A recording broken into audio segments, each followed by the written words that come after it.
En el verano de 2023, la historia de amor perfecta de Elena y Javier se desvaneció en una aislada casa de playa en Cádiz. No fue una ruptura, ni una traición, fue algo mucho más inexplicable. Durante 50 años, un secreto había permanecido enterrado bajo el mismo suelo que ellos pisaban, un eco de un amor pasado que llevaba sus mismos nombres. Para el mundo y para ellos mismos, su romance era una casualidad mágica, un encuentro fortuito en la gran ciudad que culminó en una boda y una luna de miel idílica. Pero esa ilusión se hizo añicos en una sola noche. Todo lo que creían saber sobre su propia historia estaba a punto de ser desafiado por un descubrimiento que llevaba medio siglo esperando. ¿Cómo es posible que la verdad haya permanecido oculta por tanto tiempo, tan cerca de todos? Antes de contarte cómo un simple diario de cuero, encontrado en el doble fondo de un baúl, destapó una conexión que desafiaba toda lógica y razón, comenta aquí desde dónde estás viendo esto y suscríbete ya al canal. Créeme, no querrás perderte la cadena de eventos que esta revelación desencadenó, porque esta historia demuestra que a veces el pasado no solo nos persigue, sino que nos elige, y cuando lo hace, puede destruir los cimientos más sólidos de nuestro presente, o, por el contrario, darles un significado que nunca hubiéramos imaginado. La pregunta que Elena y Javier tuvieron que responder es la que nos haremos todos. ¿Somos dueños de nuestro destino o simplemente vivimos las historias que otros dejaron sin terminar? Elena, con 32 años, era arquitecta, una mujer que creía en los planos, en las estructuras calculadas y en la lógica. Su vida era un edificio bien diseñado, donde cada pieza encajaba a la perfección. Javier, 2 años mayor, era todo lo contrario, un músico y compositor que vivía en el mundo de las melodías, los sentimientos y la intuición. Para él, la vida no se planificaba, se sentía. Se conocieron en Madrid hacía apenas un año, y la conexión fue tan inmediata, tan visceral, que ambos sintieron que no había otra opción que rendirse a ella. Él suavizó los bordes rígidos de Elena, enseñándole a improvisar, y ella le dio a Javier un ancla, un lugar al que siempre volver. Estaban convencidos de que su amor era único, una creación original nacida del caos de la ciudad. Su luna de miel transcurría en una pequeña casa encalada en la costa de Cádiz, un lugar alquilado que parecía suspendido en el tiempo, con el olor a salitre impregnado en la madera de los muebles y el sonido constante de las olas como única banda sonora. Era su refugio, un universo privado donde solo existían ellos dos. Pasaban los días caminando por la orilla, haciendo planes para el futuro, hablando de los hijos que tendrían, de la casa que Elena diseñaría para ellos. Estaban en la cúspide de la felicidad, en esa fase luminosa del amor donde todo parece posible y eterno. La casa, con sus paredes gruesas y sus ventanas que miraban al mar, parecía proteger su idilio, guardando el secreto de su felicidad. Sin embargo, sin que ellos lo supieran, esas mismas paredes también guardaban otras memorias. Aquellos primeros días de su matrimonio fueron de una calma radiante. Se levantaban tarde, desayunaban en el porche, sintiendo la brisa del mar, y se sentían invencibles. Para Elena, cada detalle de la casa era un objeto de estudio. La forma en que la luz entraba por la tarde, el crujido de una tabla específica del suelo, el desgaste de los pomos de las puertas. Para Javier, la casa era una fuente de inspiración, una melodía antigua que le susurraba ideas para nuevas canciones. Se sentían los dueños de ese pequeño paraíso, ignorando por completo que solo eran los últimos inquilinos de una historia mucho más grande. La normalidad de esos momentos, la sencillez de su alegría, es lo que haría que el impacto posterior fuera tan devastador. Era la quietud que precede a la tormenta, la última bocanada de aire antes de sumergirse en lo desconocido. La noche que todo cambió, una tormenta de verano azotó la costa. La lluvia golpeaba con fuerza los cristales y el viento aullaba, obligándolos a refugiarse dentro. Buscando una manta más gruesa en un viejo baúl de madera al pie de la cama, Elena notó que el fondo parecía hueco. Su curiosidad de arquitecta, su instinto para las estructuras ocultas, la llevó a presionar una de las tablas. Se dio con un suave clic, revelando un compartimento secreto. Dentro, envuelto en un paño amarillento, había un diario forrado en cuero, con las iniciales AL grabadas en la portada. Se miraron con una sonrisa cómplice. Lo vieron como una aventura, un tesoro encontrado en una noche de tormenta. Decidieron leerlo juntos, acurrucados en el sofá, mientras el temporal rugía fuera. Al principio, la lectura era fascinante. La caligrafía elegante pertenecía a una joven llamada Ana que escribía en los años 70. Describía su amor por la misma playa, el mismo sonido de las olas, los mismos atardeceres que ellos estaban viviendo. Hablaba de sueños, de miedos y de un amor profundo y apasionado por un joven músico. Elena y Javier se sentían conectados a ella, como si estuvieran espiando un pasado que de alguna manera les resultaba familiar. Pero la fascinación se convirtió en un escalofrío helado cuando leyeron una página en particular. Ana describía con un cariño abrumador a su gran amor, un chico sensible y soñador que componía canciones mirando al mar.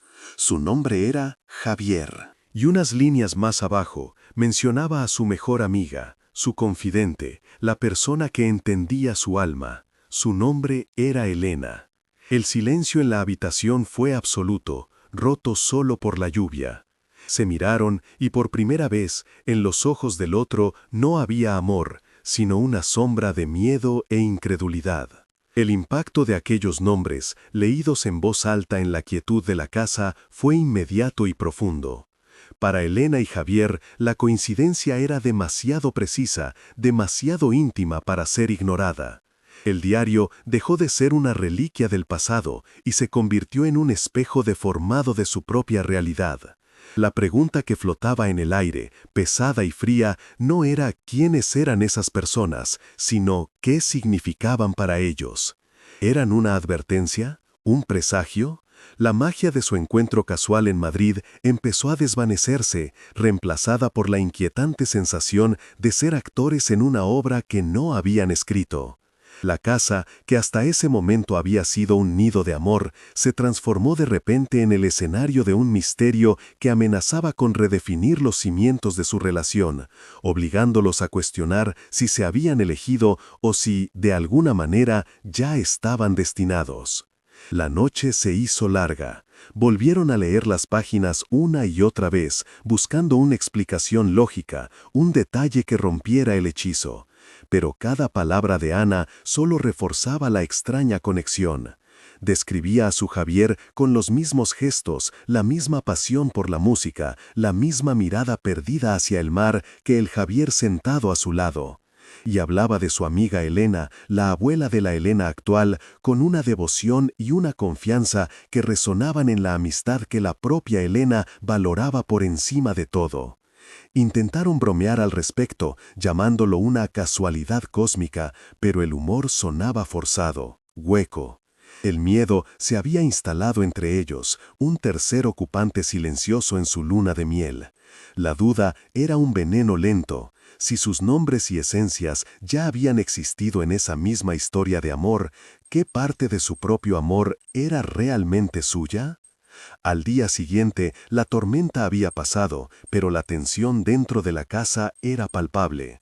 El sol brillaba sobre un mar en calma, pero para ellos el mundo se había vuelto gris. Ya no se miraban con la confianza ciega del día anterior. Ahora cada gesto parecía un eco, cada palabra una posible repetición.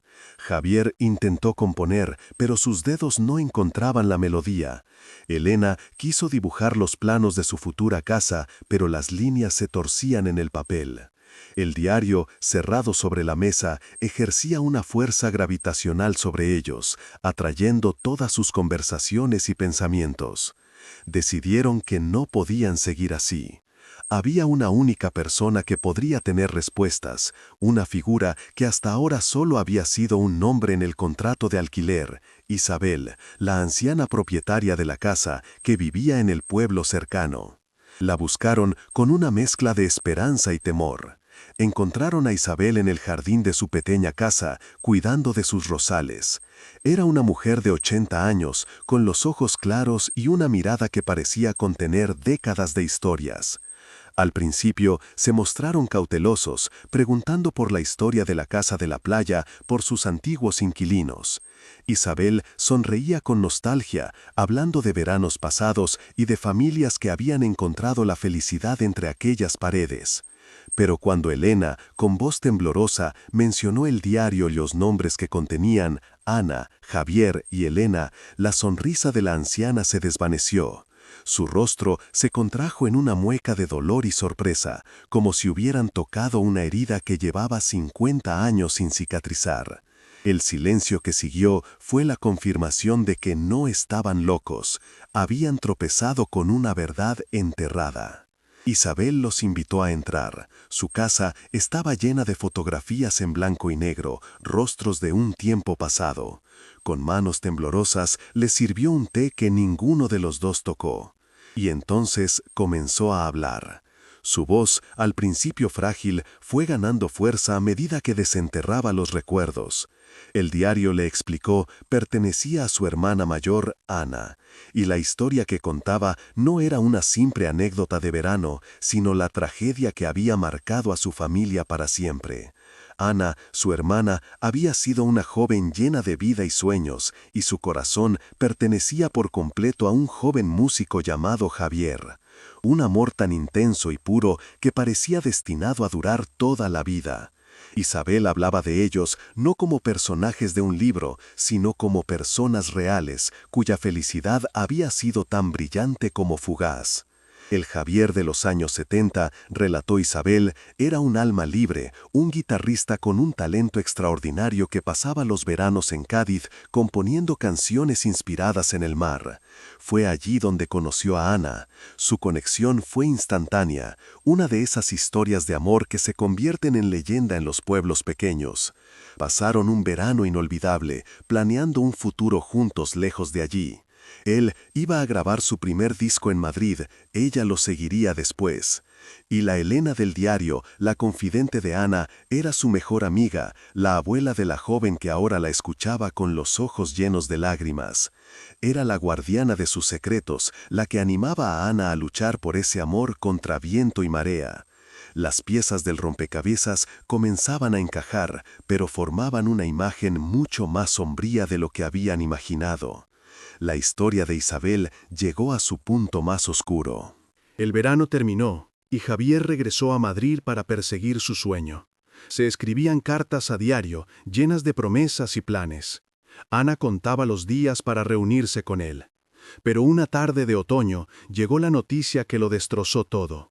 Javier había muerto en un accidente de coche en una carretera secundaria a las afueras de la capital.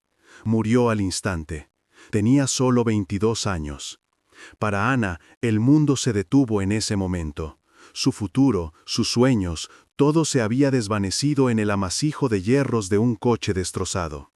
La felicidad que habían vivido en aquella casa de la playa se convirtió en un recuerdo doloroso, un fantasma que la perseguiría el resto de su vida.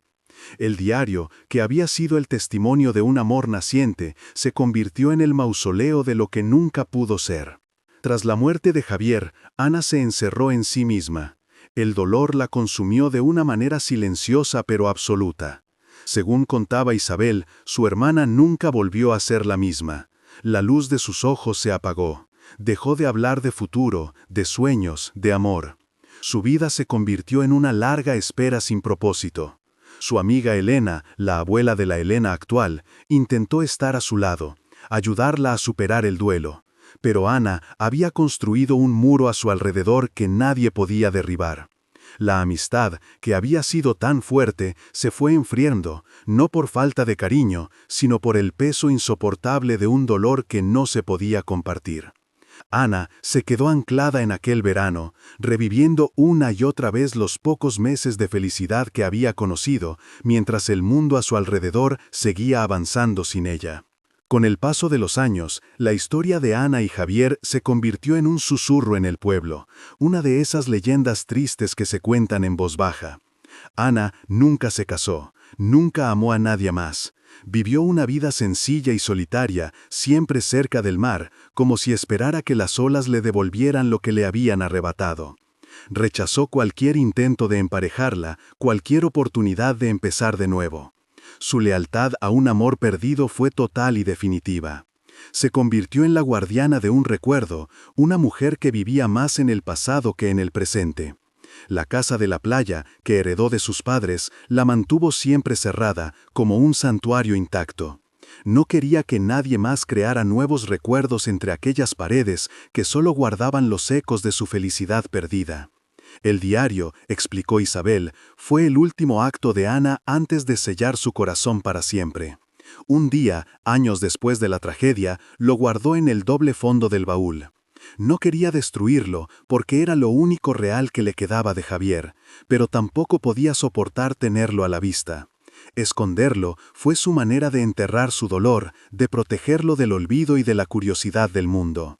Fue un secreto que guardó incluso para su hermana Isabel y su amiga Elena. Nadie supo de su existencia hasta esa noche de tormenta. Para Ana, aquel diario no era solo papel y tinta, era el alma de su amor, un amor tan grande que al ser interrumpido había dejado un vacío imposible de llenar, una herida que, 50 años después, seguía abierta y sangrando a través de sus páginas. La confesión de Isabel dejó a Elena y a Javier en un estado de conmoción silenciosa. Dejaron su casa sintiéndose como si hubieran profanado un lugar sagrado. El misterio que los había intrigado se había transformado en una tragedia humana palpable y dolorosa. Ya no se trataba de una extraña coincidencia de nombres, sino del peso de una vida truncada y de un amor que la muerte había hecho eterno. En el coche de vuelta a la casa de la playa no hablaron. El sonido de las olas, que antes les parecía romántico, ahora sonaba como un lamento. Su propia felicidad, tan reciente y brillante, parecía casi una ofensa frente a la magnitud del dolor que aquellas paredes habían presenciado. Se dieron cuenta de que no eran solo inquilinos de una casa, sino herederos involuntarios de una historia que exigía ser escuchada y quizás comprendida de una forma que nadie había logrado en 50 años. A la mañana siguiente, justo cuando intentaban decidir si debían marcharse de aquel lugar cargado de fantasmas, el teléfono sonó. Era Isabel. Su voz sonaba diferente, más clara, como si al compartir su secreto se hubiera quitado un peso de encima. Pero también había una nueva urgencia en su tono. Le explicó que tras su conversación había sentido la necesidad de abrir un viejo arcón que había pertenecido a Ana y que ella nunca se había atrevido a tocar. Dentro había encontrado algo más. No quiso dar detalles por teléfono, pero les pidió que volvieran a su casa. Después de tantos años de silencio, siento que la historia no está completa, dijo con una convicción temblorosa. Y por alguna razón, creo que sois vosotros quienes debéis ver esto. La invitación era una mezcla de súplica y necesidad, una llamada a la que no pudieron negarse. Cuando llegaron, Isabel los esperaba con una pequeña caja de madera de olivo en su regazo. La abrió sobre la mesa con un cuidado reverencial. Dentro no había más diarios, sino pequeños tesoros que contaban la historia de aquel verano en silencio. Una fotografía descolorida de Ana y Javier en la playa, sonriendo, con el pelo alborotado por el viento. Una concha marina perfectamente pulida. La entrada de un pequeño concierto local donde Javier había tocado la guitarra. Cada objeto era un golpe directo al corazón, una prueba tangible de que aquel amor había sido real, vibrante y lleno de promesas. Elena tomó la fotografía en sus manos. La chica de la imagen, Ana, tenía una mirada llena de luz, una luz que, según Isabel, se había extinguido para siempre. Estaban tocando las reliquias de una felicidad perdida, y el silencio en la habitación era denso y respetuoso. Pero en el fondo de la caja, debajo de un pañuelo de seda, había algo más.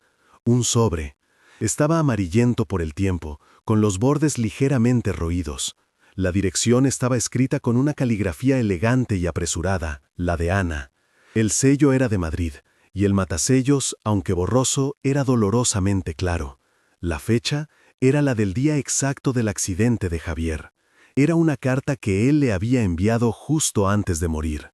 Isabel explicó que el cartero la había entregado al día siguiente de la noticia de su muerte. Ana la había cogido, pero nunca la abrió. La guardó en esa caja como si fuera un objeto maldito y sagrado a la vez. Durante 50 años, esas palabras habían permanecido selladas, un último mensaje atrapado en el tiempo. Isabel los miró y con un gesto les dio permiso para abrirla. Con un cuidado infinito, como si estuvieran manejando un artefacto frágil, Javier deslizó su dedo por debajo de la solapa y rompió el sello. de 5 décadas. Elena se inclinó para leer por encima de su hombro. El aire parecía haberse detenido. La carta comenzaba con palabras de amor y anhelo, frases que confirmaban la devoción que Ana describía en su diario. Javier le decía cuánto la extrañaba, cómo Madrid se sentía gris sin ella y cómo contaba las horas para volver a verla. Pero a medida que avanzaban en la lectura, el tono cambiaba. La ternura daba paso a una corriente subterránea de tensión, de urgencia. Hablaba de discusiones con su familia, de presiones que no había querido contarle para no preocuparla. Mencionaba un futuro que sus padres habían planeado para él, un futuro que no incluía ni la música ni a una chica de un pueblo de Cádiz. La revelación llegó en el último párrafo, y fue devastadora. La familia de Javier, adinerada e influyente, se oponía radicalmente a su relación. Lo veían como un capricho de verano que amenazaba con desviarlo de la carrera de abogado y del matrimonio concertado que le habían preparado. Le habían dado un ultimátum. O rompía con Ana y abandonaba sus sueños de música, o le retirarían todo su apoyo, dejándolo completamente solo. La carta era su respuesta. Le escribía para decirle que los había elegido a ella y a su música. «Voy a por ti», escribía. «Coge lo que necesites. Nos vamos lejos, donde nadie pueda decirnos a quién amar». No estaba volviendo a Cádiz para una visita, estaba huyendo. El accidente no ocurrió en un viaje casual, ocurrió mientras conducía hacia ella, hacia la libertad que habían soñado juntos, en un acto desesperado de amor y rebelión. Aquellas palabras lo cambiaron todo. La muerte de Javier ya no era un trágico golpe del destino, sino la consecuencia directa de una lucha valiente por el amor en el que creía. Murió en el acto de elegirla, de desafiar un mundo que intentaba separarlos. Esto arrojaba una nueva luz sobre el dolor de Ana. Su duelo de por vida no fue solo por la pérdida de su amor, sino quizás también por la culpa de saberse la causa de esa ruptura familiar, por el peso de un sacrificio que terminó en tragedia. Para Elena y Javier, la historia dejó de ser un eco lejano, se convirtió en un legado de resistencia. El amor de Ana y Javier no fue simplemente interrumpido, fue combatido. Y ellos, de alguna manera explicable, sentían ahora que su propio amor no era una repetición, sino quizás la continuación de esa lucha, la segunda oportunidad que a ellos nunca se les concedió. La lectura de aquella última carta dejó un silencio denso y pesado en la pequeña sala de estar de Isabel. Ya no se trataba de una historia de amor interrumpida por el azar, sino de un acto de rebelión que había costado una vida. El Javier de los años 70 no había sido una víctima pasiva del destino, había sido un luchador que murió en el camino hacia su libertad. Esta nueva perspectiva lo impregnaba todo de una urgencia trágica. Elena y Javier se miraron, y en sus ojos ya no había solo la sorpresa de una coincidencia, sino el peso de un legado. Sentían, de una forma casi irracional, que su propio amor, nacido de la libertad y la elección, era la continuación directa de aquella lucha. Isabel, por su parte, parecía haber envejecido y rejuvenecido a la vez. La verdad le había devuelto una pieza de su hermana que creía perdida para siempre, la de la mujer valiente, no solo la de la víctima. La carta actuó como una llave en la memoria de Isabel, abriendo puertas que llevaban 50 años cerradas. De repente, recordó fragmentos de conversaciones que en su momento no había entendido. Discusiones a puertas cerradas entre Ana y sus padres, que la instaban a ser sensata. Recordó la tensión en el aire cada vez que llegaba una carta de Madrid, y cómo Ana se volvía más reservada y protectora con su correspondencia. La desaprobación de la familia de Javier no había sido un obstáculo lejano, sino una fuerza activa y presente que había llegado hasta su casa a través de llamadas telefónicas y mensajes indirectos. Ahora, Isabel comprendía que la ansiedad de su hermana en las semanas previas no era solo la emoción de una joven enamorada, sino el estrés de quien planea una fuga, una vida clandestina en nombre del amor. El pasado dejaba de ser una acuarela nostálgica para convertirse en un thriller de presiones familiares y secretos. Para Elena, la revelación sobre la familia de Javier y su huida desesperada lo personalizó todo de una manera insoportable. Su abuela no había sido una mera espectadora. Como la mejor amiga de Ana, tenía que haber sabido algo. La necesidad de entender su papel en esta historia se convirtió en una obsesión. Esa misma tarde, con las manos temblorosas, llamó a su madre. Le preguntó por su abuela, por su juventud, por su amistad con una chica llamada Ana. Su madre, sorprendida, al principio solo recordaba historias vagas de veranos en Cádiz. Pero cuando Elena insistió, mencionando un amor trágico y un músico llamado Javier, algo se encendió en la memoria de su madre. «Recuerdo que mi madre siempre guardó una pequeña caja de madera», dijo lentamente. «La llamaba la caja de los secretos que no deben olvidarse. Nunca le di importancia». La tensión en la casa de la playa mientras esperaban la llamada de vuelta era casi física. Elena y Javier apenas hablaban, cada uno perdido en sus propios pensamientos, pero unidos por una misma expectación. El diario les había contado el qué, y la carta de Javier les había revelado el por qué, pero sentían que la historia completa, los detalles humanos, los miedos y las esperanzas estaban encerrados en esa caja, en las manos de una mujer a cientos de kilómetros de distancia que no entendía la importancia de su contenido. Cada crujido de la casa, cada ola rompiendo en la orilla, parecía amplificar la espera. Ya no eran dos recién casados en su luna de miel, se habían convertido en los custodios de una verdad frágil y temían que, como le ocurrió a Ana y Javier, el tiempo o la distancia pudieran arrebatársela antes de que pudieran comprenderla del todo. Finalmente, el teléfono sonó. Al otro lado de la línea, la voz de la madre de Elena era diferente, teñida de asombro y una profunda melancolía. Había encontrado la caja. Dentro había un fajo de cartas atadas con una cinta de seda azul. Eran las cartas que Ana le había escrito a su abuela durante aquel verano y el otoño siguiente.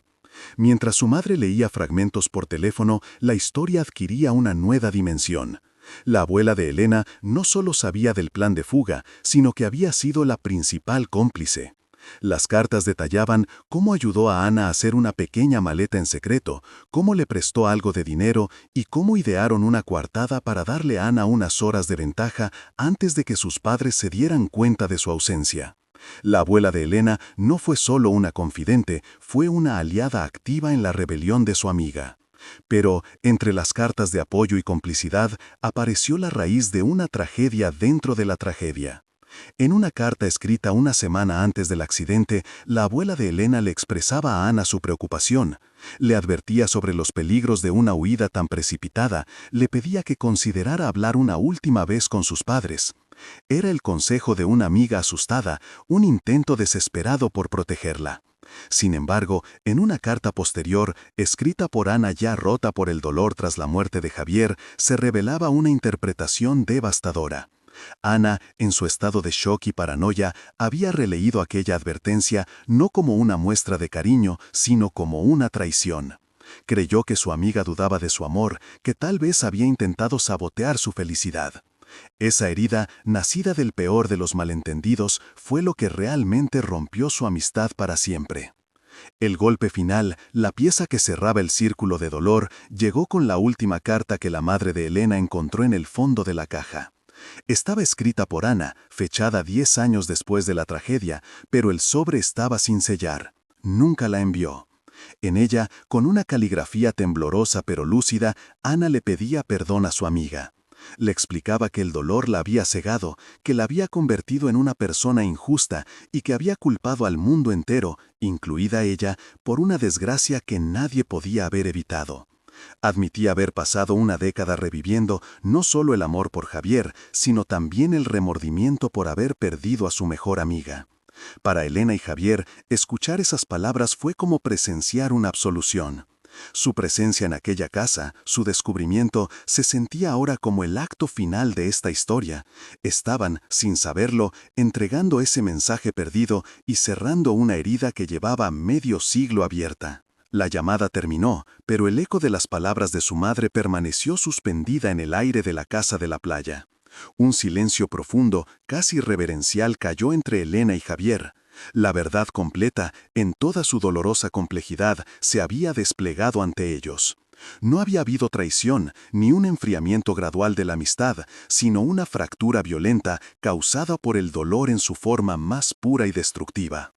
La abuela de Elena había intentado proteger a su amiga, y Ana, cegada por una pena incomprensible, interpretó ese acto de amor como la peor de las puñaladas. Durante 50 años, dos mujeres que se habían querido como hermanas vivieron separadas por un malentendido nacido de la tragedia. La casa, que antes parecía guardar un secreto de amor, ahora revelaba su verdadera naturaleza. Era un monumento a la soledad y al arrepentimiento silencioso de dos almas heridas. De repente, todo cobraba un sentido nuevo y terrible. El aislamiento autoimpuesto de Ana no era solo una muestra de lealtad a un amor perdido, sino también el castigo que se infligió por haber alejado a la única persona que podría haberla entendido. Su encierro no fue solo por Javier, fue también por la Elena de su tiempo. ¿Y la abuela de Elena? ¿Cómo habría vivido ella con ese rechazo? Probablemente se pasó el resto de su vida preguntándose qué había hecho mal, llevando la carga de una amistad rota sin comprender nunca el porqué. La caja de los secretos que guardaba no era un trofeo de recuerdos felices, sino una herida abierta, la prueba de una conexión que se negó a olvidar, aunque la otra parte la hubiera repudiado. Para Javier, que entendía las emociones a través de las melodías, esta historia era la disonancia más triste que jamás había escuchado. Dos notas que estaban hechas para sonar juntas, pero que un golpe del destino había desafinado para siempre. Elena sintió un escalofrío que no tenía nada que ver con la brisa del mar. Era el peso de una pena heredada, una tristeza que le llegaba a través de la sangre y el tiempo. Su abuela, a quien recordaba como una mujer fuerte, pero con una perpetua sombra de melancolía en la mirada, había cargado con ese final injusto hasta su muerte. La historia de Ana y Javier ya no era un misterio ajeno, era una deuda emocional con su propia familia. Sintió una necesidad imperiosa de reparar, de alguna manera, el daño que el tiempo y el dolor habían causado. No podía devolverle la vida a Javier ni los años perdidos a Ana, pero sí podía entregar ese mensaje final, podía cerrar el círculo. La carta de perdón nunca enviada era la clave, la absolución que su abuela nunca recibió y que Ana nunca pudo dar en vida. Era la pieza que faltaba para que la historia, por fin, pudiera descansar en paz. La decisión fue unánime y no necesitó palabras. Se miraron y supieron lo que tenían que hacer. Su luna de miel había terminado en el momento en que abrieron aquel diario. Ahora se había convertido en algo más importante, en una misión. Ya no eran simples espectadores de una tragedia pasada, sino los mensajeros elegidos por una extraña carambola del destino para entregar una última palabra. Recogieron la fotografía de Ana y Javier, la carta de él y, simbólicamente, el conocimiento de la carta de perdón de Ana. Condujeron de vuelta a la casa de Isabel, pero esta vez el viaje no estaba cargado de preguntas, sino de una solemne determinación. Llevaban consigo el poder de reescribir el final de una historia, no para cambiar el pasado, sino para sanar su memoria. Sentían que sus propias vidas, su propio amor, dependían de honrar la verdad que se les había confiado. Cuando llegaron, Isabel los recibió en la puerta, como si los estuviera esperando. No había sorpresa en su rostro, solo una expectación cansada, como la de alguien que ha esperado una noticia durante toda una vida. Los hizo pasar al mismo salón donde todo había comenzado a desvelarse, un espacio que ahora parecía un confesionario. El aire estaba cargado de las palabras que aún no se habían dicho. Elena se sentó frente a ella, con Javier a su lado dándole apoyo por una mano en su hombro. No hubo preámbulos. Con la voz entrecortada por la emoción, Elena empezó a relatar lo que su madre había encontrado en la caja de su abuela. Le habló de la complicidad, de los planes de fuga, del miedo de su abuela y finalmente del malentendido que lo había destrozado todo. Isabel escuchaba sin moverse, con los ojos fijos en Elena, como si estuviera viendo a su propia hermana a través de ella. El clímax de la revelación llegó cuando Elena, con lágrimas corriendo por sus mejillas, le contó a Isabel sobre la última carta. La carta de arrepentimiento que Ana había escrito 10 años después, pidiendo perdón a su mejor amiga por haberla culpado en su ceguera de dolor. Le explicó que su abuela nunca había sabido de esa carta, que probablemente murió creyendo que había perdido a su amiga para siempre. En ese instante, la compostura de Isabel se rompió. Un sollozo profundo, contenido durante 50 años, escapó de su pecho. Lloraba por su hermana, por la amiga de su hermana, por las décadas de soledad y silencio que podrían haberse evitado. Lloraba porque por fin entendía la verdadera dimensión de la tragedia. No solo había perdido al amor de su vida, sino que el dolor la había llevado a destruir el otro gran pilar que la sostenía. La verdad, al fin, había salido a la luz, tan liberadora como devastadora. En medio de las lágrimas de Isabel, algo se reconfiguró en aquella habitación. El peso de la historia se aligeró. El perdón, aunque tardío, había sido entregado. La amistad entre Ana y la abuela de Elena quedaba simbólicamente restaurada. Para Elena y Javier, la experiencia fue transformadora. Su amor, que había nacido de una supuesta casualidad, ahora tenía raíces profundas, ancladas en un pasado que les había elegido para ser sus sanadores. Ya no eran un eco, sino la respuesta, la culminación de una historia que necesitaba un final justo. Se dieron cuenta de que su unión no era una repetición, sino una segunda oportunidad concedida por el destino a un amor que fue demasiado valiente para su tiempo. Su propia felicidad ya no era solo suya. Era también un homenaje a aquellos que amaron entre esas mismas paredes y cuyo sacrificio, sin saberlo, había pavimentado el camino para que ellos pudieran encontrarse. Dejaron a Isabel en su casa, envuelta en una calma que no había conocido en medio siglo. Las lágrimas habían limpiado el aire, disolviendo los fantasmas que habitaban sus recuerdos. En el coche de vuelta a la casa de la playa, Elena y Javier no necesitaron hablar para entender que algo fundamental había cambiado entre ellos. La duda que los había atormentado, la sensación de ser una simple repetición, se había desvanecido por completo. Fue reemplazada por una certeza profunda y serena. Su amor no era un eco, sino una continuación. Una segunda oportunidad que el universo, en su extraña y poética justicia, había concedido. Ya no tenían miedo del pasado. Al contrario, sentían que ese pasado les había dado la bienvenida, reconociéndolos como los herederos legítimos de una historia que, por fin, podía descansar en paz. Aquella noche, de vuelta en la casa, el silencio ya no era inquietante. Era un silencio lleno de respeto y significado. Se sentaron en el porche, mirando el mismo mar que Ana y Javier habían contemplado 50 años atrás. Pero ahora lo veían con otros ojos. Entendieron que su encuentro en Madrid no había sido una casualidad, sino una confluencia, el punto de encuentro de dos linajes marcados por una misma historia de amor y pérdida. Elena, la mujer de los planos y la lógica, aceptó que hay estructuras invisibles que conectan las vidas de las personas.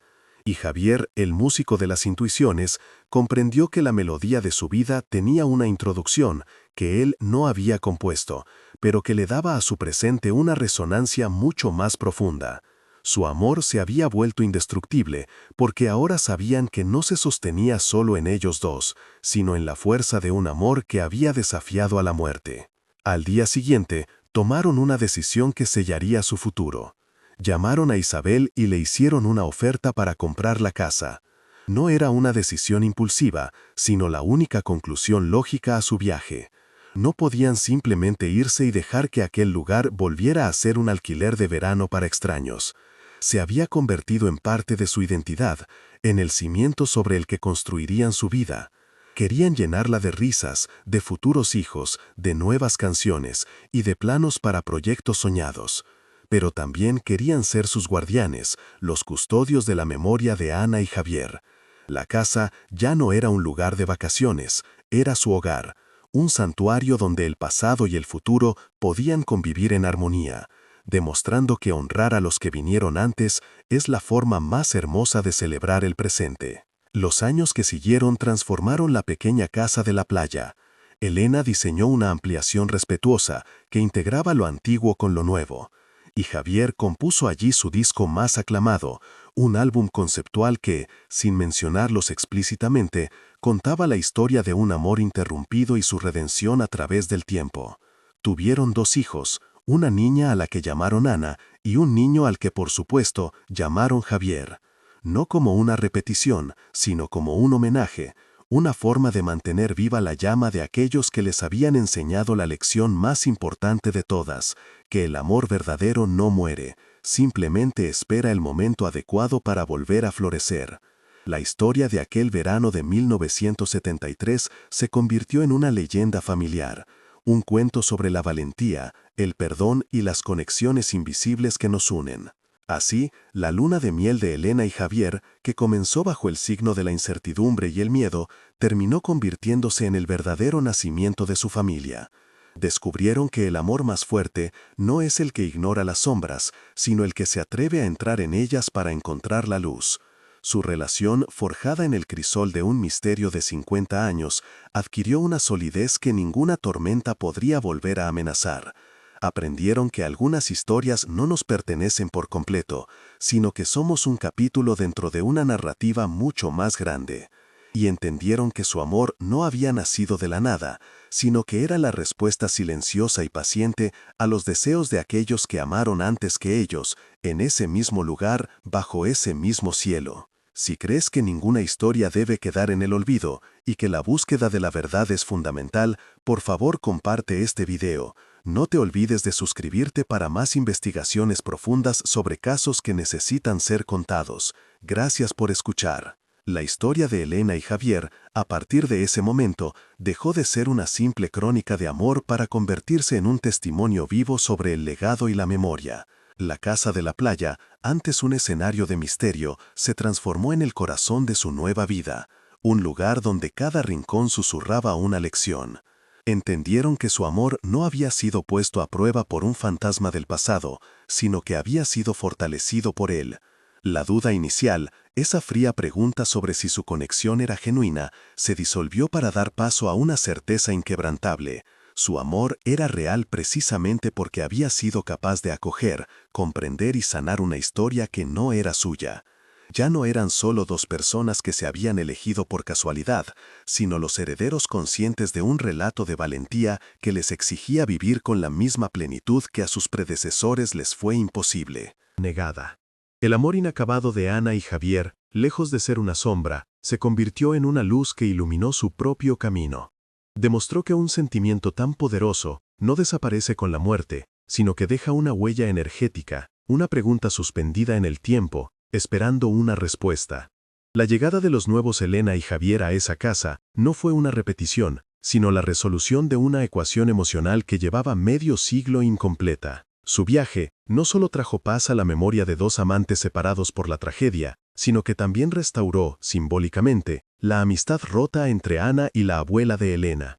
El legado de aquel verano de los 70 no fue de dolor, sino de una profunda resiliencia, demostrando que incluso el amor que no llega a vivirse por completo tiene el poder de reescribir el destino de otros.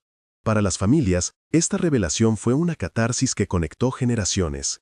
Isabel encontró en Elena y Javier, y más tarde en sus hijos, el cierre que nunca tuvo. Ver la casa llena de vida, escuchar las risas de los pequeños Ana y Javier, corriendo por el mismo jardín donde su hermana soñó con un futuro imposible, no le causaba tristeza, sino una profunda sensación de justicia poética. Por su parte, la madre de Elena pudo finalmente dar un nombre a la melancolía que siempre había percibido en su propia madre, entendiendo que su silencio no era olvido, sino el peso de un duelo compartido y una amistad fracturada. El renacimiento de esta historia no fue un evento aislado, fue un bálsamo que sanó heridas invisibles en 2 linajes, demostrando que la verdad, por dolorosa que sea, siempre tiene un poder curativo. Al final, la casa en la costa de Cádiz se convirtió en mucho más que un hogar. Se erigió como un monumento a las conexiones invisibles que tejen nuestras vidas, un recordatorio de que el pasado no es un lugar al que se regresa, sino una presencia activa que da forma a nuestro presente. La experiencia transformó a Elena y Javier para siempre, enseñándoles que las historias más importantes no siempre son las que vivimos en primera persona, sino aquellas que tenemos el coraje de escuchar y honrar. Descubrieron la lección más profunda de todas, que algunos amores no nacen de la nada, sino que son la respuesta silenciosa y paciente a los deseos de quienes amaron antes que nosotros, una segunda oportunidad que el tiempo concede para que ninguna historia de amor verdadero se quede sin su final. Si crees que ninguna historia debe quedar en el olvido y que la búsqueda de la verdad es fundamental, por favor comparte este video. No te olvides de suscribirte para más investigaciones profundas sobre casos que necesitan ser contados. Gracias por escuchar.